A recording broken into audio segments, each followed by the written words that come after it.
Hello everyone, कैसे हैं सभी लोग। फटाफट आ जाइए भाई।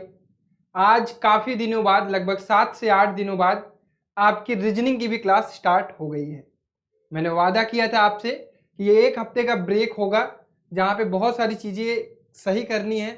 आपके भी बैकलॉग कवर होंगे क्योंकि पिछले 40 लेक्चर कंप्लीट हो चुके हैं। मतलब पीछे 40 लेक्चर हम लोगों ने कंप्लीट कर चुके हैं। ये आज 41वां लेक्चर है। इट मीन बहुत सारे बच्चे नए जुड़े थे हमसे बीच में। उन बच्चों की डिमांड थी कि भैया थोड़ा हमें टाइम मिल जाए तो हम अपने बैकलॉग को कवर कर लें, क्योंकि आप सिलेबस बढ़ाते जा रहे हो तो थोड़ी दिक्कत हो रही है। तो उनको भी समय मिल गया, हमने वैक्सीनेशन भी कर ली और शिफ्ट भी हो गए, ऑफिस में आ गए, डिजिटल बोर्ड पे आ गए, ऑफिस खुलने लगा। अब आपकी एक और शिकायत बची हुई है कि भैया 7:30 बजे वाली अभी लाइव क्यों नहीं हो पा रही है। तो बच्चों अभी भी यूपी सरकार ने बनारस में क्या किया है, 7 बजे से 7 बजे तक। तो भाई लॉकडाउन का पालन तो करना पड़ेगा क्योंकि उसके बाद अलाउड नहीं है हम बाहर के लिए। तो इसलिए ये वीडियो आपकी अभी भी प्रीमियर चलेगी, लेकिन प्रीमियर में आपको कभी भी एहसास नहीं होगा कि आप अकेले हैं या फिर लेक्चर बोरिंग है। उसकी मेरी जिम्मेदारी है। उम्मीद करूंगा कि आपको लेक्चर पूरा समझ में आएगा और मैं आपके साथ लेक्चर देखता रहूंगा, उसकी चिंता आप मत करिए। ठीक है बच्चों, चलिए। तो आप सभी लोगों का बहुत बहुत स्वागत है Rankers class 9th and NTSC channel पर। This is Kishan Jaiswal. आज हमारा डे 41 है, 41th लेक्चर है हमारा रीजनिंग का, जो कि मैथ का हम लोग कर रहे हैं टारगेट। जो रीजनिंग वाला पेपर होता है जिसमें 100 में से 100 आ रहा है। एक वीडियो आ गई होगी या आने वाली होगी, कौन सी, मैं रिजल्ट पर और आपके कट ऑफ पर कुछ बातें आपको बताने वाला हूं। बहुत ध्यान से उस चीज को पढ़ लीजिएगा, समझ लीजिएगा, जान लीजिएगा। ठीक है, चलिए। तो एनटीएससी का आरंभ बैच है हमारा भाई। आरंभ हमने किया है, शुभारंभ किया है और बहुत ही कंसिस्टेंसी के साथ हम चीजों को कर रहे हैं। आप लोगों का साथ, आप लोगों का प्यार हमें आगे करने पर विवश और ताकत दे रहा है। ठीक है, चलिए। तो आज हमारा एक नया चैप्टर शुरू हो रहा है। इस नए चैप्टर का नाम है स्टेटमेंट एंड कंक्लूजन। क्योंकि भैया सिलॉजिज्म में भी तो हम स्टेटमेंट और कंक्लूजन देख रहे थे। बेटा थोड़ा सा डिफरेंट है ये सिलॉजिज्म से। ठीक है, उसको जो भी प्रोनाउंस करते हैं, किसी कभी भी मेरे प्रोनाउंसिएशन पे थोड़ा सा अगर डिफिकल्टी हो तो उसके लिए मैं सॉरी बोलूंगा। अगर कहीं कहीं इंग्लिश प्रोनाउंस करने में कोई दिक्कत आ रही हो, बट समझाने में कोई दिक्कत आएगी तो आप कमेंट सेक्शन में जरूर कहिएगा कि भैया यहाँ पे थोड़ी दिक्कत आई है, आप इसको फिर से समझा दीजिए, तो मैं जरूर उसको फिर से समझा दूंगा। ठीक है बच्चों, चलो सारे बच्चे क्लास ज्वाइन करेंगे और ढंग से पढ़ेंगे। ठीक, नया चैप्टर है, अच्छे से सिखाऊंगा। और याद रखना इस चैप्टर से 3-4 क्वेश्चन आपके एग्जाम में आने वाले हैं और गारंटी है कि उसको गलत कभी नहीं करोगे, ऐसा पढ़ाऊंगा। ठीक, चलिए। तो आज कॉन्सेप्ट के साथ साथ क्वेश्चन भी सीखेंगे। और आप लोगों को पता है कि अगर आप टेलीग्राम चैनल पर नहीं ज्वाइन किए हैं तो रैंकर्स एनटीएससी के टेलीग्राम चैनल को जरूर ज्वाइन कर लीजिएगा, क्योंकि आपको क्लासेस की information, daily practice paper, other information आपको कहां मिलेगी, टेलीग्राम चैनल पर। रैंकर्स एनटीएससी का टेलीग्राम सर्च करिएगा, ज्वाइन कर लीजिएगा। क्लासेस बता दूं कि 4 बजे आपकी मैथ की क्लास चल चुकी है। बस अगर आज आपकी साइंस की क्लास नहीं चली है, आज बर और कुणाल सर बच्चों पर दया करिए, बच्चों को पढ़ाइए, थोड़ा सा रेगुलर हो जाइए। वैसे रेगुलर है, आज उनकी दीदी का वैक्सीनेशन था इसलिए वो आज नहीं आ पाए हैं, बस आज वो आ गए हैं शाम में। कल से आपकी साइंस की भी क्लास रेगुलर हो जाएगी ऑन डिजिटल बोर्ड। क्लियर है बच्चों, चलिए। तो 6:30 बजे आपकी साइंस की क्लास चलेगी और ये क्लास तो आपकी रीजनिंग की चल रही है। तो मेरे प्यारे नए बच्चों, आप लोगों को बता दूं कि ये टाइमिंग है क्लासेस की, मंडे टू फ्राइडे आपकी क्लासेस चलती हैं। साथ ही साथ सैटरडे और संडे को आपको ऑफ रहता है। इस दिन आपको बोर्ड्स के लेक्चर भी प्रोवाइड किए जाते हैं। अगर आप नए हैं, आपकी कुछ क्लासेस पीछे छूटी हुई है, तो आप क्या कर सकते हैं, प्लेलिस्ट से जाकर उसको कवर कर सकते हैं। एनटीएससी से रिलेटेड कोई इंफॉर्मेशन लेनी है, उसकी भी प्लेलिस्ट मिल जाएगी, वहां से भी जाके चीजों को कवर कर सकते हैं। साइंस, रीजनिंग और मैथमेटिक्स की प्लेलिस्ट आपको मिल जाएगी, लिंक डिस्क्रिप्शन बॉक्स में भी और डायरेक्ट प्लेलिस्ट में भी। ठीक है, सारे बच्चे आ गए हैं, शुरू करें चैप्टर को। 5 मिनट का ये नोटिफिकेशन देना जरूरी होता है ताकि नए बच्चों को कभी ये ना लगे कि भैया आप तो नए बच्चों पर कोई ध्यान नहीं देते हैं, आपके लिए तो सिर्फ पुराने बच्चे हैं। मेरे लिए सारे बच्चे बराबर हैं, मैं सबसे प्यार करता हूं और सबके लिए कर रहा हूं। ठीक, चलिए। तो हमारा ये जो नया चैप्टर है भाई, स्टेटमेंट एंड कंक्लूजन, बस छोटी सी बात है, इसमें कुछ सीखना ही नहीं है, इसमें कोई भी ट्रिक, कोई भी कुछ भी नहीं है। आपको मैं एक चीज बता दूंगा, उसका ध्यान रखिएगा, बस स्टेटमेंट, डरना बिल्कुल नहीं है। ये याद रखेंगे, इस चैप्टर से कम 3 से 4 क्वेश्चन आपके एग्जाम में आएंगे। ठीक है, आपको क्या दिया रहेगा, एक स्टेटमेंट दिया रहेगा, एक स्टेटमेंट दे सकता है, दो स्टेटमेंट दे सकता है, ये उसके ऊपर है। ठीक, आपको क्या करना है, ध्यान से स्टेटमेंट को पढ़ना है। जैसे कुछ भी कह दिया जाए कि ये आम का पेड़ है, ये एक आम का पेड़ है, इसमें आम लगे हैं, तो अगर कोई बंदा कहा कंक्लूजन में कि ये आम का पेड़ अनार भी देगा, अनार भी देगा, तो भैया ये आम का पेड़ है, अनार कैसे दे देगा, ऑब्वियसली बात नहीं है। अब दूसरा कंक्लूजन लिख दिया भैया कि आम के पेड़ के सारे पत्ते हरे हो सकते हैं। हाँ भैया ये पॉसिबल दिख रहा है, जो ये आम का पेड़ है इसके पत्ते हरे हो सकते हैं, हो सकता है कुछ सूख गए हो, कुछ नहीं सूखे हो, बट हरे हो सकते हैं सारे पत्ते, तो ये पॉसिबिलिटी है। बट अनार तो नहीं देगा, ये कंफर्म है। तो बस आपको यही कहना है, आपको इस पूरे चैप्टर में यही करना है। क्या करना है, जो स्टेटमेंट है उसको ध्यान से पढ़ना है, एकदम दिमाग खोल के पढ़िए उसको, ध्यान से चीजों को ऑब्जर्व करिए, थोड़ा अपना दिमाग लगाइए कि क्या भाई ये सही कह रहा है कि नहीं सही कह रहा है। उसके बाद जो कंक्लूजन लिखा है उसको भी ध्यान से पढ़िए और देखिए कंक्लूजन सही है या नहीं सही है। अब आपको इसके बेसिस पर आंसर देने हैं, कोई यहाँ पे कुछ नहीं सोचना है। कंक्लूजन भी आपको 2 दिया रहेगा। क्लियर है बच्चों, समझ में आया? क्वेश्चन से सीखेंगे इस चैप्टर को, ठीक है।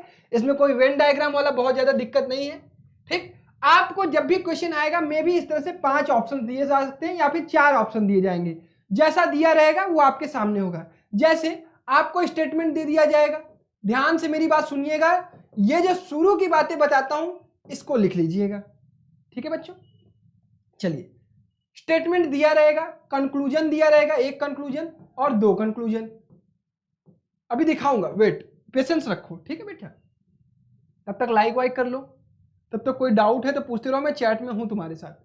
तो कंक्लूजन 2 दिया रहेगा, आपको क्या करना है, अगर सिर्फ कंक्लूजन 1 सही रहेगा तो ऑप्शन नंबर 1 पे क्लिक कर देना। क्लियर? सिर्फ कंक्लूजन 2 सही रहेगा तो ऑप्शन नंबर 2 पे क्लिक कर देना।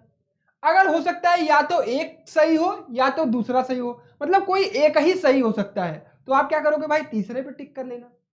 कोई भी नहीं सही है, दोनों ही गलत है, तो आप क्या करोगे भैया, चौथे पे टिक कर लेना।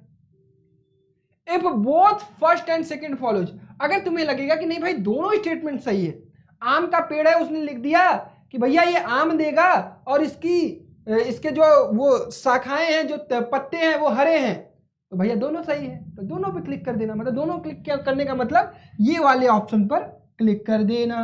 ये थी इसकी गाथा, गाथा खत्म हो गई, थ्योरी खत्म, कहानी खत्म, सत्यनारायण भगवान का वो कथा खत्म हो गया। अब क्या कहते हैं उसके बाद, प्रसाद खाओ, घर जाओ। नहीं रुक जाओ, थोड़ा सा और कहानियां सुन लो, कहानियों पर बेस्ड सवालों को लगा लो, तब जाओ, ठीक है बच्चों। चलिए, तो सभी लोग तैयार? आपके सामने मैं अब आपको सिखाऊंगा कि स्टेटमेंट कैसे पढ़ना है, कैसे सोचना है, कैसे अपने दिमाग का भी यूज करना है। देखो बेसिकली इस चैप्टर में आपको पूरा का पूरा अपने माइंड का यूज करना है, ठीक है। मेरे साथ अपना माइंड जरूर यूज करिएगा, घर पर उसको छोड़ मत दीजिएगा किसी और कमरे में। पहला काम, स्टेटमेंट को ध्यान से पढ़ना है और पढ़ते ही आपको मान लेना है कि ये स्टेटमेंट सही कहा गया है, 100% ट्रू कहा गया है। इसमें ज्यादा आपको दिमाग नहीं लगाना है। ये जो स्टेटमेंट दे दिया गया है इसके बेसिस पर आपको कंक्लूजन को चेक करना है with using your mind. Statement में आपको माइंड नहीं यूज करना है अपना। चलिए स्टेटमेंट पढ़िए। Mister x is one of the probable candidates shortlisted for the post of director of KLM institute. Mister x या एक आदमी है, मान लो मिस्टर हृदयांश, मिस्टर हृदयांश सैनी या नील्यांश है। Hridayansh is one of the probable मतलब उनकी प्रायिकता है कि भाई वो कैंडिडेट बनाए जा सकते हैं for the post of director of KLM institute. सबको लग रहा है कि भाई ये जो बंदा नील्यांश है, ये हृदयांश है, इसको लग रहा है कि इस बार बना दिया जाएगा डायरेक्टर। अब पढ़ते हैं कंक्लूजन, ये सबको लग रहा है। कंक्लूजन में पहली चीज लिखी हुई है, mister X will be selected as director of KLM institute. Confirm कर दिए चाचा कह दिए हैं कि मिस्टर एक्स को बनाया ही जाएगा। अच्छा, अभी आप ये कह नहीं सकते हो, रुक जाओ। दूसरा, mister X will not be selected as director of. अच्छा, अब एक बार दिमाग काम कर रहा है। देखो ये भी ट्रू हो सकता है, ये भी ट्रू हो सकता है। जैसे मुझे कुछ लोग कह रहे हैं कि भैया आपको देश का प्रधानमंत्री बनाया जाएगा, या तो मुझे प्रधानमंत्री बनाया जाएगा या तो मुझे प्रधानमंत्री नहीं बनाया जाएगा। इन्हीं दो में से एक हो सकता है। तो भैया या तो ये एक्स जो है भैया डायरेक्टर बनेगा या तो डायरेक्टर नहीं बनेगा। तो यहां पे ऑप्शन कौन सा क्लिक करोगे भैया आप? आइदर 1 करेक्ट और 2 करेक्ट। क्लियर है क्या बच्चों? समझ में आया? कुछ बच्चों को लग रहा है भैया पहला, देखो प्रोबेबिलिटी पहले ही कह दिया है कि मिस्टर एक्स होगा, हो भी सकता है, सबको लग रहा है, बट ये भी तो हो सकता है लग रहा है नहीं बनाया, नहीं बनाएंगे भाई, तुमको जबरी बन जाओगे, नहीं ना। चलो उम्मीद करता हूं ये पहला सवाल समझ में आया होगा, आपको कैसे सोचना है ये समझ में आया होगा इस सवाल में। चलिए दूसरे सवाल के लिए मैं 30 सेकंड देता हूं, और ये बात एक और बता देता हूं कि ये सवाल आपके NTSC राजस्थान में 2019 में भी पूछा गया था। अभी मैं आपको क्वेश्चन भी दिखाऊंगा। NTSC राजस्थान 2019 में बेटा मैं बता रहा हूं, मैं जिस टाइप के क्वेश्चन कराता हूं, जिस टाइप के क्वेश्चन आपके सामने लेके आता हूं, जिसकी मैं आपको लगातार प्रैक्टिस करा रहा हूं, that is the level of NTSC। Clear है? NTSC में 158 नंबर कट ऑफ गया है महाराष्ट्र का, 140 नंबर कट ऑफ गया है हरियाणा का। सोच लो संचित, सोच लो 140 नंबर। तुम्हें टारगेट क्या रखना है? 180। यहां रहोगे तो गिर बहरा के 170 तक आओगे, 165 तक आओगे। अरे इतना ही ना टारगेट, हमें ये रखना है 180 प्लस। हमें सेफ साइड रहना है। अगर आप अपने दिमाग में डाल दोगे हमें 140 टारगेट रखना है तो गड़बड़ हो जाएगा। आपको ये टारगेट रखना है। क्लियर? अब मैं कराऊंगा ना, मैं मेहनत कराऊंगा, तुम बिल्कुल चिंता मत करो। चलिए तो क्वेश्चन है भैया, morning walk are good for health. वाकई भाई सुबह का टहलना सबकी हेल्थ के लिए अच्छा होता है। All healthy people go for morning walk. अच्छे, दुनिया के जितने हेल्दी पीपल है जरूरी है कि मॉर्निंग वॉक पे जाते हैं? नहीं भाई। अब ये कहता है कि ऑल मॉर्निंग वॉक पे जाने वाले बच्चे लोग हेल्दी रहेंगे, ये तो सही बात है, सही बात है, मॉर्निंग वॉक पे जाओगे आप हेल्दी तो रहोगे, बट ऐसा नहीं है कि ऑल हेल्दी पीपल जो मॉर्निंग वॉक पे ही जाते हैं। हो सकता है भैया इवनिंग वॉक पे जाते हो सकता है भैया जिम में जाते हो, जरूरी थोड़ी है वो अपने हेल्थ का किसी और तरीके से ध्यान रखते हो, वो अपने घर पे बैठ के एक्सरसाइज करते हो, प्राणायाम करते हो, रामदेव बाबा से मिलते हो। ठीक, तो ये भैया स्टेटमेंट गलत है। Evening walk are harmful. अरे भाई साहब, इवनिंग वॉक आर हार्मफुल ये कह दे रहे हैं, क्या ये स्टेटमेंट सही है? अरे सॉरी, कंक्लूजन सही है? नहीं यार, कौन कहता है शाम में टहलना गुनाह होता है? जाओ टहलो, तुम्हारा सुबह उठने का नहीं मन करता, सुबह नहीं उठ पाते हो, शाम में टहलो, अपने शरीर का ध्यान रखो। तो यहां से क्या है भाई? Neither 1 nor 2। क्लियर है क्या बच्चों? सब लोग चैट बॉक्स में लिखेंगे क्लियर है कि नहीं। कोई भी क्लास छोड़ के भागेगा नहीं। IPL कुछ नहीं चल रहा है, सिर्फ पढ़ाई चल रही है, पढ़ाई चल रही है, पढ़ाई चल रही है। ठीक है, चलिए क्वेश्चन नंबर 3, इसके लिए आप 30 सेकंड दे रहा हूं। अब आपका दिमाग खुल गया होगा, आपके दिमाग में पेच डाल दिया गया है, अब उसको धीरे धीरे टाइट करिए, ठीक है, ढीला मत करिए। चलिए थर्ड क्वेश्चन बताइए सारे बच्चे।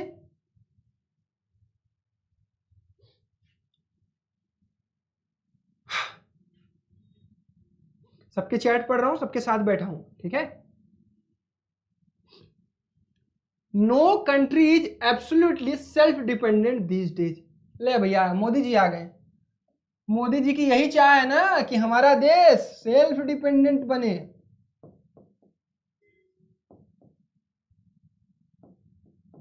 आत्मनिर्भर। मजा आ रहा है कि नहीं तुम लोगों को? बोरिंग नहीं ना लग रहा है क्लास में? एकदम खुश होके रहो, एकदम दिल खोल के पढ़ाई करो, मेहनत करो मजे के साथ। मैं भी तुम लोगों के साथ मेहनत कर रहा हूँ ना एकदम दिल खोल के, मुझे कोई टेंशन नहीं है, ठीक है। मैं जानता हूँ कि मैं अच्छा काम करूंगा तो आगे मेरा फ्यूचर अच्छा होगा, तुम भी अच्छे से मेहनत करोगे, तुम्हारा भी भविष्य अच्छा होगा। बस पॉजिटिव पॉजिटिव वाइब्स अपने मन में रखो, मजा आएगा तब काम करने में। सॉरी, तो कह रहा है कि no country is absolutely self dependent in this. इस समय देखा जाए तो कोई भी ऐसी कंट्री नहीं है जो एकदम सेल्फ डिपेंडेंट हो। ऑब्वियसली भाई, कोई भी दुनिया का ऐसा कोई भी देश उठा लो जो सेल्फ डिपेंडेंट हो। सेल्फ डिपेंडेंट मतलब वो पूरी दुनिया हर काम अपने देश में ही कर ले। तो कंक्लूजन पढ़ते हैं, it is impossible to grow and produce all that a country needs. Obviously इस बात को समझो बेटा कि आप अपने देश में हर संसाधन को नहीं पैदा कर सकते हो। आप अपने देश में तेल, वो पेट्रोल डीजल पैदा कर सकते हो क्या? नहीं। वो सारी चीजें ईरान इराक यहां से आएंगी, आपके यहां नहीं पैदा कर सकते हो आप, चाहे आप कितनों अपने देश को सेल्फ डिपेंडेंट बना लो। क्योंकि होता क्या है, अलग अलग जगह का क्लाइमेट नेचर अलग अलग होता है। हर जगह की अवेलेबिलिटी अलग है, ठीक है। भारत में हो सकता है गन्ना सबसे ज्यादा होता है, तो कुछ देशों में गन्ना नहीं होता होगा, तो भैया वो सेल्फ डिपेंडेंट बनने की कोशिश तो कर रहे हैं बट बन नहीं सकते हैं। जो चीजें हमें बाहर से मंगानी पड़ेंगी वो लेनी पड़ेगी। कहने का ये तात्पर्य है कि आप सेल्फ डिपेंडेंट बनने की कोशिश करिए, बट ये हो ही नहीं सकता कि आप हर चीज अपने देश में पैदा कर लें। ये स्टेटमेंट सही है। Yes, it is impossible. Countryman is general have become lazy. कह रहा है कि countryman in general have become lazy. इस देश के जितने भी लोग हैं, जितने भी व्यक्ति हैं, प्राणी हैं, सब लेजी हो गए। क्या ऐसा है? बिल्कुल नहीं यार, हर व्यक्ति मेहनत कर रहा है, ठीक है। कुछ लोग होंगे, जनरल कह दिया का मतलब क्या होता है ना, countryman in general have become lazy. In general देखा जाए सब लेजी हो गए, ऐसा नहीं है। बहुत लोग मेहनत कर रहे हैं, बहुत लोग अच्छा काम कर रहे हैं, बहुत लोग कोशिश कर रहे हैं कि देश को आत्मनिर्भर बनाया जाए, ठीक है। तो ये भी स्टेटमेंट गलत है, सॉरी ये स्टेटमेंट गलत है। तो यहां पे आंसर में आप क्या क्लिक करोगे? Only first is correct. देखो बेटा, मेरी क्लास में तुम्हें लगता होगा कि भैया इतना धीरे धीरे समझा रहे हो। मेरे पास 50 बच्चे पढ़ते हैं लगभग लाइव, 40-50। बाद में बच्चे देखते हैं, उनमें कुछ बच्चे धीरे धीरे सीखते होंगे बेटा, ठीक है। तो उनको सीखने दो। आपको तेज आता है, आप देख लो, उसके बाद किताबों से हजारों सवाल की प्रैक्टिस करो, ठीक है, आराम से। सबके साथ, सबका साथ सबका विकास, ठीक है। मोदी जी का नारा, देश को आत्मनिर्भर बनाना है। चलिए चौथा सवाल आप लोग करिए भाई, चौथा सवाल करिए। इसके लिए 30 सेकंड देता हूं। मजा आ रहा है? बढ़िया लग रहा है चैप्टर? बहुत बढ़िया है। 3-4 क्वेश्चन आपके फिक्स हैं भैया। 100 क्वेश्चन आते हैं मैथ के, 100। यूं यूं यूं उड़ाओगे, बस चैप्टर पढ़ के जाना सब, ठीक है, छोड़ना मत कुछ। चल, दिख रहा है सबको? विजिबल है? क्वालिटी वालिटी इंप्रूव कर लो यार, अगर विजिबल ना हो। 240 पे देखो रहे होगे, 480 पे देखो, 360 पे देखो। 360 पे सब कुछ विजिबल होता है। और फोन को लैंडस्केप मोड में कर लिया करो, ठीक। चल, only good singer are invited in the conference, no one without sweet voice is good singer. देखो बेटा, स्टेटमेंट आप जैसे ही पढ़ोगे वो मान लोगे कि 100% ट्रू है। आप यहां दिमाग नहीं चलाओगे कि कोई टोनी कक्कर का आवाज सही नहीं है तो वो भी सिंगर हो गया है, भैया ऐसे कैसे कह दिए। मजाक कर रहा हूं, ठीक है। सब लोग अच्छे हैं, सब लोग अपना अपना कर्तव्य कर रहे हैं, अपना अपना काम कर रहे हैं। तो स्टेटमेंट कह रहा है कि only good singer are invited in the conference. केवल भाई अच्छे सिंगरों को बुलाया जाएगा। अरिजीत सिंह, ठीक है, शान, और बताते रहो तुम लोग चैट बॉक्स में। No one without sweet voice is good singer, ठीक है। कोई भी मीठी आवाज के बिना गुड सिंगर नहीं हो सकता। ये स्टेटमेंट आपने मान लिया कि ट्रू है। अब पढ़िए conclusion. All invited singer in the conference have sweet voice. जितने भी सिंगर इस कॉन्फ्रेंस में इनवाइट किए गए हैं उनकी वॉइस स्वीट होगी, ये गारंटी है। कैसे? क्योंकि भैया केवल गुड सिंगर बुलाए गए हैं, इस कॉन्फ्रेंस में केवल गुड सिंगर आए हैं, केवल गुड सिंगर आए हैं। और भैया ये भी कह रहा है गुड सिंगर वही है जिनकी वॉइस अच्छी है, जिनकी वॉइस मधुर है, मीठी है। तो भैया जितने भी सिंगर आए होंगे सबकी वॉइस मीठी होगी, ये तो सही है। Those singer who do not have sweet voice are not invited in the conference। क्योंकि भैया यहाँ हम उन्हीं को बुलाएंगे, गधों को थोड़ी बुलाएंगे, गधे को थोड़ी बुलाएंगे। जिनका वॉइस नहीं बढ़िया है उनको क्यों बुलाएं भैया? उनका मीठा आवाज है ही नहीं।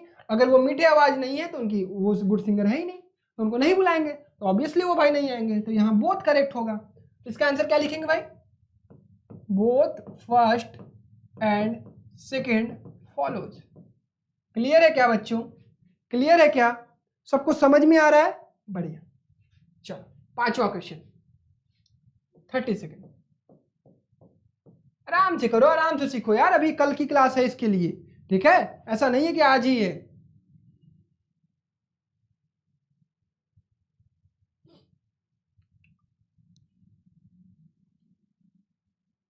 लगाओ लगाओ लगाओ फटाफट, ध्यान से पढ़ा करो बहुत कॉन्सेप्ट को। यहां पे तुम्हारी वो कॉन्सेप्चुअल माइंड देखी जाती है कि तुम कितना सोचते हो, स्टेटमेंट को पढ़ के समझते कैसे हो, ये सारी चीजें हैं, ठीक है। चलो डिजिटल बोर्ड पे हम लोग बैक आ गए हैं। बस तुम लोग मेहनत करो दोस्त, ठीक है, बाकी तो मैं कर ही रहा हूं। water supply in ward A and B of the city will be affected by about 50% on Friday because repairing work of the main lines is to be carried out. कह रहा है कि A और B की जो wards हैं उसमें may be 50% जो है वो लोगों को दिक्कत होगी, पानी की 50% की दिक्कत होगी बिकॉज रिपेयरिंग का कुछ काम चल रहा है. अच्छा, the resident in this ward should economise water on Friday.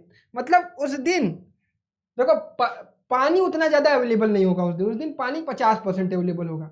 तो भैया क्या दिया गया कंक्लूजन कि ये तो बात सही है भाई, जो भी वार्ड में रहने वाले मेंबर हैं, जो भी वार्ड में रहने वाले घर के लोग हैं, बहुत सोच समझ के पानी को यूज करना चाहिए, इत्मीनान से, बहाना नहीं चाहिए, वेस्ट नहीं करना चाहिए. तो भाई सही बात लिखा हुआ है कंक्लूजन. ये आपका दिमाग चेक कराएगा, ये आपका माइंड बताएगा आपकी सोच कैसी है. ठीक.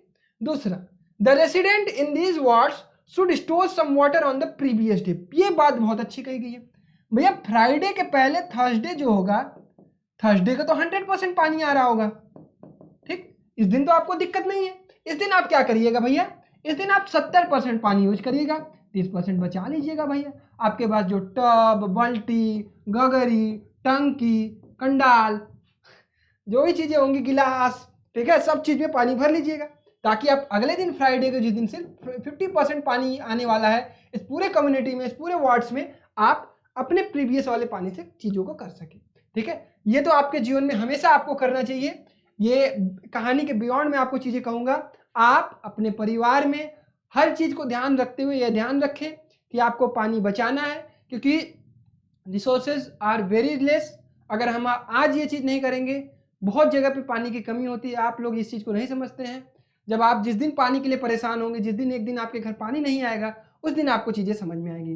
तो मैं इस प्लेटफॉर्म से जितने भी बच्चे देख रहे हैं उनसे ये गुजारिश करूंगा कि आप सभी लोग छोटे हैं अभी, ध्यान रखा करिए, कोई नल खुला ना रहे, कोई समरसेबल ना चालू रहे, कहीं पे पानी ज्यादा वेस्ट ना हो, कहीं बह नहीं रहा हो. ठीक है. किचन में मम्मी नल चालू करके बर्तन धो रही है तो उन्हें कहिए कि अगर आप कोशिश करिए किसी पॉट में भर के आप बर्तन धोए तो ज्यादा अच्छा है. आप नहाने के लिए शावर कम यूज करें, आप बाल्टी में पानी भर के नहाएं, क्योंकि एक ही बाल्टी ऐसे नहाएंगे, उससे क्या करेंगे, शावर चालू कर देंगे. तो कोशिश करिए, कभी कभी मन करे शावर से नहा लीजिए, बट आपका ये कर्तव्य है, आपका ये दायित्व है भारत के नागरिक होने के कारण कि आपको यहाँ के संसाधनों को बचाना है. ठीक है. मिलजुल कर काम करना है. ठीक. सरकार का ये नहीं दायित्व है, सिर्फ ये आप सभी का भी दायित्व है.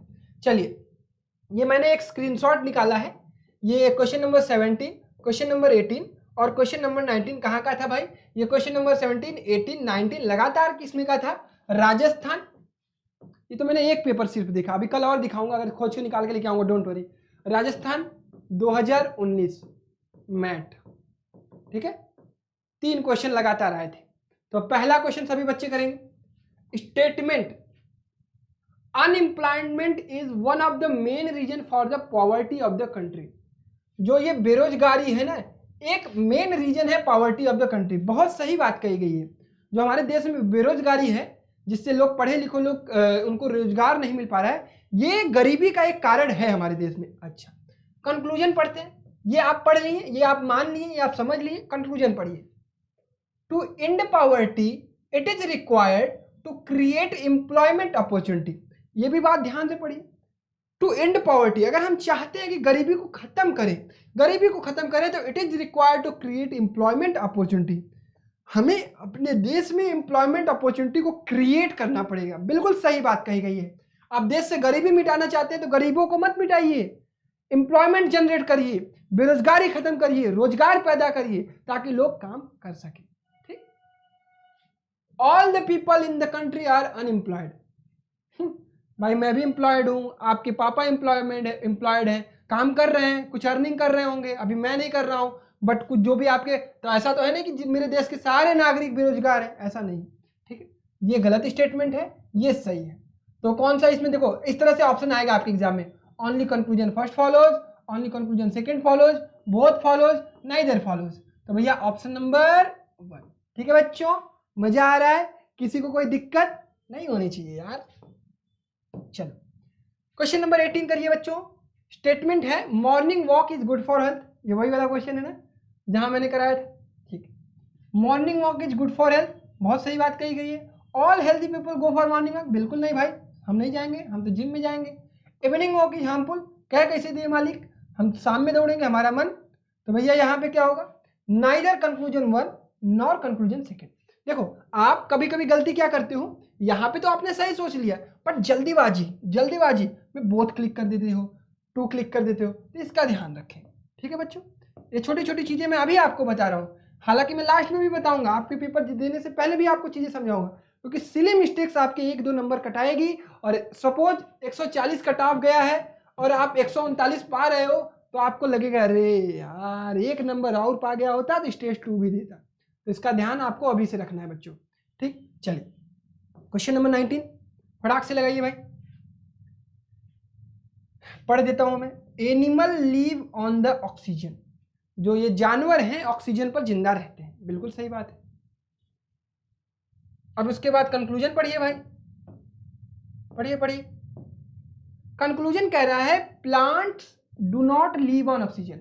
देख रहे हो भैया, प्लांट बिना ऑक्सीजन के रहते हैं, ऐसा नहीं, गलत है भाई, प्लांट को भी ऑक्सीजन की रिक्वायरमेंट होती। Anything that need oxygen is bound to be animal. अच्छा ये सही है कि नहीं, प्लांट्स को ऑक्सीजन की रिक्वायरमेंट होती है कि कार्बन डाइऑक्साइड की? एक बार तुम लोग बताना, बायो तुम लोग बहुत पढ़ते हो देखता हूँ, लेकिन मेरे हिसाब से भाई प्लांट्स को भी ऑक्सीजन की रिक्वायरमेंट होती है खाना वाना बनाने के लिए। Anything that need oxygen is bound to be animal, इसका तुम लोग कंफर्म करना है एक बार ना।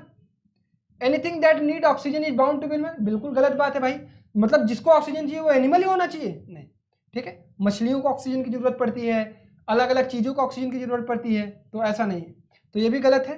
तो कौन सा कहा, नाइदर कंक्लूजन 1 नॉट 2। ठीक है, बाकी आप लोग कंफर्म करिएगा, गलती हो गई हो जाएगी तो माफी दे दीजिएगा, कमेंट सेक्शन में बता दीजिएगा। चलिए question number 6, 30 second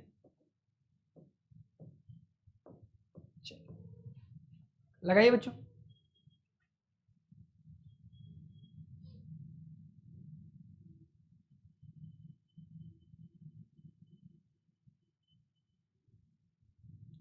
Parents are prepared to pay any price for an elite education of their children.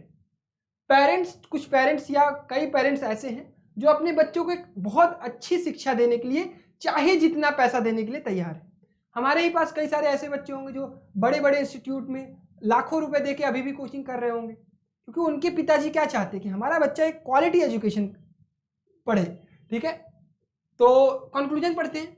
All parent these days are very well off, ये तो बहुत गलत बात है। क्या सभी पेरेंट हमारे बहुत अमीर हैं? क्या सभी पेरेंट के पास बहुत पैसा है? बिल्कुल नहीं है। इसलिए तो हम शायद मैं कोशिश कर रहा हूं कि उन बच्चों की भी मदद हो जो थोड़े से पैसे से कमजोर हैं, ताकि उनको एक क्वालिटी ऑफ एजुकेशन प्रोवाइड किया जा सके। ठीक, तो ये गलत बात है। Parents have an obsessive passion for a perfect development of their children through good schooling, ये बात सही बात है। हर परिवार, हर पेरेंट्स चाहता है कि उनके बच्चों को एक अच्छी शिक्षा मिले ताकि वो आगे की चीजें बढ़ा सके, परफेक्ट डेवलपमेंट ऑफ देयर, उनके चिल्ड्रंस का डेवलपमेंट अच्छा हो सके। ये मैं आपसे भी बात कहता हूं कि आप गरीब हो, आप अमीर हो, आप मिडिल क्लास हो, आप शिक्षा एक ऐसी चीज है जिससे आप सब कुछ बदल सकते हो बेटा। ठीक, आप शिक्षित हो जाओगे, आप पढ़े लिखे हो जाओगे, आपके पास टैलेंट होगा, पढ़े लिखे के अलावा आप किसी भी फील्ड में आपके पास टैलेंट होगा तो आप बहुत बदलाव लाओगे। ठीक, चुतियापे से कभी बदलाव नहीं लाओगे, टैलेंट से बदलाव लाओगे। ठीक, मेरी बातों का बुरा मत मानना। ठीक, चलिए नेक्स्ट क्वेश्चन, क्वेश्चन नंबर 7 लगाइए भाई, 30 सेकेंड। ये हम लोगों ने कर दिया ना, चलिए 30 सेकेंड लगाइए भाई। समझ में आ रहा है, मजा आ रहा है, क्लियर हो रहा है? आज जाकर जो भी किताब होगी वहां से स्टेटमेंट कंक्लूजन थोड़ा सा अपना दिमाग लगा के लगाइएगा। ठीक, बस आपको कुछ करना नहीं है, कोई ट्रिक नहीं है, बस ध्यान से पढ़ना है, उसके बाद आंसर सोचना है। ठीक, चलिए जेड या जडे जो भी प्लांट है हैज थिक लीव्स, इनकी जो पत्तियां होती है वो मोटी होती है, and it requires little water. तो ये जो जेड प्लांट है इसकी पत्तियां मोटी हैं और इसको पानी की कम रिक्वायरमेंट होती है। तो हम स्टेटमेंट पढ़ते हैं क्या मान लेते हैं, ये भाई 100% ट्रू। हम जाने या ना जाने जेड प्लांट को रिक्वायर्ड है या पत्ता मोटा है या नहीं, हम मान लिए भैया कि स्टेटमेंट इनका सही है स्टेटमेंट। अब पढ़ेंगे conclusion. All plants with thick leaves require little water, भैया ये कह रहा है कि जितने भी पेड़ हैं दुनिया में अगर उनके मोटे पत्ते हैं तो उनको भैया जो है पानी कम चाहिए। ये तो गलत बात है भैया, हम थोड़ी जानते हैं कि सब मोटे पत्तों के साथ ऐसा होता है, तो ये गलत है। ठीक, we don't know, we can't say from here कि जितने भी मोटे पत्ते वाले हैं सबको पानी कम चाहिए, नहीं। Second, jade plants may be grown in places where water is not abundance. ये सही बात लग रही है भैया, इनको पानी की रिक्वायरमेंट कम है, ये वहां पर भी ग्रो कर सकते हैं जहां पे पानी की अवेलेबिलिटी कम है। ठीक है, पानी बहुत ज्यादा मात्रा में अवेलेबल नहीं है वहां पे भी ये ग्रो कर सकते हैं, क्योंकि पानी अगर कम भी मिलेगा तब भी ये जिंदा रह सकता है। क्लियर है क्या? ऐसे सोच पा रहे हो क्या? ऐसे ही सोचना है तुम्हें। ठीक, तो option number second only correct. चलिए क्वेश्चन नंबर 8 करिए, करिए भाई करिए, पढ़िए, करिए। ठीक है मेरे प्यारे बच्चों, समझ में आ रहा है क्लास? मजा आ रहा है? चलिए करिए करिए। The serious accident in which a person was run down by A car yesterday had again focused attention on the most unsatisfactory state of roads। मैं पहले चाहता हूं कि पहले देखना चाहता हूं कि तुम लोग स्टेटमेंट पढ़ के समझ पाते हो कि नहीं इतनी अंग्रेजी। और जो थोड़ा हिंदी मीडियम वाले हो थोड़ा सा इत्मीनान रखना, तुम्हें तो हिंदी अच्छे समझ में आ जाएगी, इंग्लिश वालों को चेक कर लो। ठीक, और तुम लोगों की ये जो शिकायतें रहती है भैया आप इस लैंग्वेज में, देखो बेटा इंग्लिश एक ऐसा लैंग्वेज है जो पूरा भारत का हर बच्चा समझ सकता है। मराठी वाले हो सकता है हिंदी समझने में दिक्कत करे, हालांकि मैं समझाता तो हिंदी में हूँ, सब कुछ बोलता तो हिंदी में हूँ। अब देखो मेरे पास अभी इतनी सुविधाएं नहीं है कि मैं टाइप कर लूँ हिंदी में भी इंग्लिश में भी, इतना नहीं कर पाऊंगा। ठीक है, जब जिस दिन ईश्वर ने चाहा अगर वो भी हो जाएगा तो वो भी करूंगा बेटा। ठीक है, ईश्वर ने इतना कैपेबल बना दिया कि मराठी में भी क्लासेस चलाऊंगा, पंजाबी में चलाऊंगा। ठीक है, धीरे धीरे कोशिश करूंगा जरूर। ठीक, बट कॉन्सेप्ट तो आपको सिखा रहा हूं ना, समझ में आ रहा है ना, बस इतना ज्यादा इंपॉर्टेंट है। तो भैया अब मैं समझा दूं, the serious accident in which a person was run down by A car yesterday. पिछले दिन क्या हुआ ना, एक एक्सीडेंट इतना ज्यादा तगड़ा हो गया कि एक आदमी गिर गया या मर गया। ठीक, यस्टरडे पिछले दिन। Again focused attention on the most unsatisfactory state of road. ये तुरंत फिर से फोकस ला दिया कि भैया इस देश में जो है वो रोड सही नहीं है। जैसे अभी अगर हमारे देश में आतंकवादी हमला हो जाए, अगर अभी हमारे देश में आतंकवादी हमला हो जाए या चाइना अटैक कर दे या कुछ भी हो जाए, तुरंत हम लोग घबरा जाते हैं, यार हमारे देश की कंडीशन सही नहीं, हमारे देश की आर्मी उतना बढ़िया काम नहीं कर पा रही है। सब लोग एलिगेशन लगाने लगे हैं। कब लगाएंगे? जब ऐसा कुछ होगा। ठीक, तो जैसे ही ये एक्सीडेंट हुआ ऐसे ही सबको लगने लगा कि ओ हमारे देश का रोड, हमारे एरिया का रोड सही नहीं। ठीक, ये बात है। अब कंक्लूजन पढ़ते हैं। The accident that occurred was fatal. जो एक्सीडेंट हुआ वो क्या हुआ? बहुत ज्यादा खतरनाक हुआ। फैटल मतलब घातक हुआ।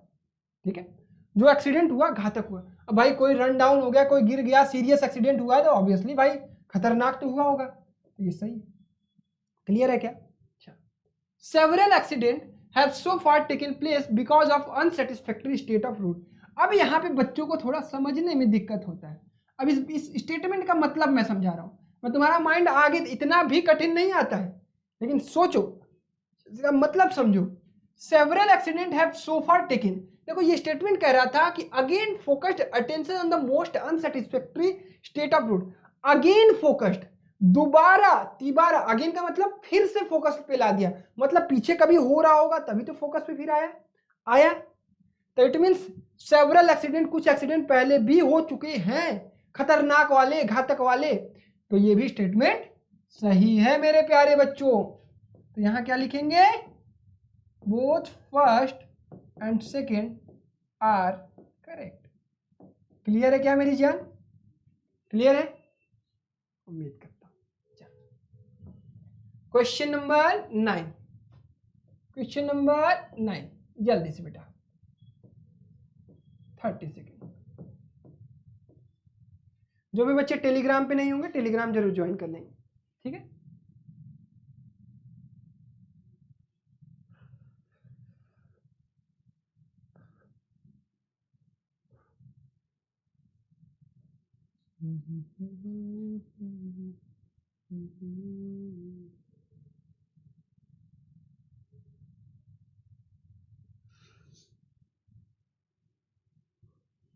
कह रहा है कि ए न्यूरोटिक, न्यूरोटिक मतलब वो जो थोड़ा सा दिमाग से थोड़ा सा हल्के होते हैं या थोड़ा माइंड में उनकी चीज़ें सही नहीं चलती हैं, उन्हें न्यूरोटिक कहते हैं। A neurotic is a non stupid person who behaves stupidly. A neurotic is non stupid person who behave stupidly. एक न्यूरोटिक एक ऐसा पर्सन होता है जो पागल तो नहीं होता है, ठीक, उसका माइंड थोड़ा सही नहीं होता है, इसलिए वो थोड़ा सा स्टूपिडली बिहेव करता है। ये स्टेटमेंट है। तो ये कह रहा है neuroticism and stupidity go hand in hand. मतलब अगर कोई किसी को ये न्यूरोटिसिज्म क्या है भाई, न्यूरोटिसिज्म हो गया तो उसके अंदर स्टूपिडिटी भी आ जाएगी। बिल्कुल सही बात, क्योंकि आप स्टेटमेंट में भी ये बात लिखे हैं कि एक नॉन स्टूपिड पर्सन है लेकिन स्टूपिडली के साथ बिहेव करता है, तो ये सही बात है भाई। अगर उसको ये चीज़ें हैं तो स्टूपिड बिहेवियर उसके अंदर आ जाएगा। क्लियर? स्टूपिड का मतलब एबनॉर्मल बिहेवियर करना, ठीक। सेकंड कह रहा है नॉर्मल पर्सन बिहेव इंटेलिजेंटली। कभी कभी आप देखोगे चैट बॉक्स में भी कुछ अच्छे बच्चे आते हैं, अच्छा बिहेव करके जाते हैं, उनको कुछ सारी चीज़ें अच्छी पढ़ाओ तब भी वो कुछ अच्छे अच्छे कमेंट करके जाते हैं, जो कि वो नॉर्मल पर्सन होते हैं। तो भैया क्या इंटेलिजेंट पर्सन स्टूपिड बिहेवियर नहीं करता है? क्या करता है? तो ये स्टेटमेंट गलत है भाई। हमारे देश हमारे आसपास एग्जाम्पल है, तो ऐसा नहीं कर सकते हो भाई। तुम अच्छे अच्छे महान व्यक्ति पढ़े हैं, ठीक। चलिए आज का लास्ट क्वेश्चन, क्वेश्चन नंबर 10। उसके बाद बाकी चीज़ें हम कल करेंगे बच्चों। बस मुझे तो आपके साथ प्यार से पढ़ना है, प्यार से पढ़ाना है, भागना नहीं है आपके साथ, ठीक है, ना ही भगाना है, आपको अच्छे से सिखाना है, ठीक। आपको प्रैक्टिस तो खुद से करनी है, ठीक है। चलिए क्वेश्चन नंबर 10 जल्दी से कर दीजिए बच्चों, आज का लास्ट क्वेश्चन, फिर छुट्टी हो जाए, खाना पीना खाइए, घर पे रहिए, एंजॉय करिए, मेहनत करिए, किताब जो है वहाँ से प्रैक्टिस करिए, ठीक। अच्छा एक काम करना, शायद कुछ चैप्टर्स की डीपीपी अगर बची है ना तो कमेंट कर देना, कमेंट जरूर। एक बार कोई बच्चा मुझे बताया था, मैं भूल गया, सॉरी यार, ठीक है, थोड़ा इधर शिफ्टिंग वगैरह में भूल गया था, तो कमेंट कर दीजिएगा प्लीज़। मैं कोशिश करूंगा जिस दिन खाली होकर सारी डीपीपी आपको दे दूं, ठीक है। चल statement, vegetable price are soaring in the market. Soaring का मतलब क्या होता है भाई? बढ़ना। हाँ, vegetable prices are soaring in the market, vegetable are becoming a rare commodity. बिल्कुल सही बात है भाई। अगर किसी चीज का प्राइस बढ़ रहा है ना, इट मीन उसकी अवेलेबिलिटी कम हो रही है, अवेलेबिलिटी कम हो रही है, डिमांड बढ़ रहा है, इसीलिए प्राइस बढ़ रहा है, ठीक। तो ये भाई सही बात है। People can not eat vegetable. अच्छा, दुनिया में कोई भी चीज कितनी भी महंगी हो जाए, ऐसा नहीं हो सकता है कि सब्जी खाना लोग छोड़ देंगे। प्याज 120 रुपया किलो हो जाता है भाई, क्या प्याज खाना छोड़ देते हैं सब लोग? नहीं होता है, ठीक है। People can not eat vegetable, ऐसा गलत बात है भाई, ऐसा मत बात कहो यार। हम तो सब्जी खाएंगे, थोड़ा महंगा हो जाएगा, कम खाएंगे, कुछ और भी खाएंगे, चावल ज़्यादा खाएंगे, लेकिन सब्जी भी खाएंगे। मज़ा नहीं आएगा बिना सब्जी के, ठीक है। अब जाओ तुम लोग भी सब्जी खाओ, सब्जी, रोटी और दूध, ठीक। खाना पीना ज़बरदस्त खाया करो, शरीर को एकदम एनर्जेटिक रखो, ठीक है। तो मज़ा आया आज की क्लास में, उम्मीद करता हूँ मज़ा आया होगा। बाकी क्वेश्चन हम लोग कल करेंगे, कल की क्लास में स्टेटमेंट एंड कंक्लूजन के। ये क्लास खत्म होने के बाद 3-4 क्वेश्चन जो आपके एग्जाम में आने वाले हैं, आपको कभी भी दिक्कत नहीं होगी, ठीक है। तो उम्मीद करता हूँ क्लास पसंद आई होगी। क्लास पसंद आई होगी तो कमेंट बॉक्स में बताइएगा कि कैसी लगी क्लास, चीज़ें समझ में आई, कहीं कोई दिक्कत होगी तो वो भी बताइएगा। तब तक के लिए अपना ख्याल रखिए, घर पे रहिए, स्वस्थ रहिए, ठीक है। Bye bye, take care, love you all. अगर वीडियो अच्छा लगे तो लाइक जरूर करिएगा।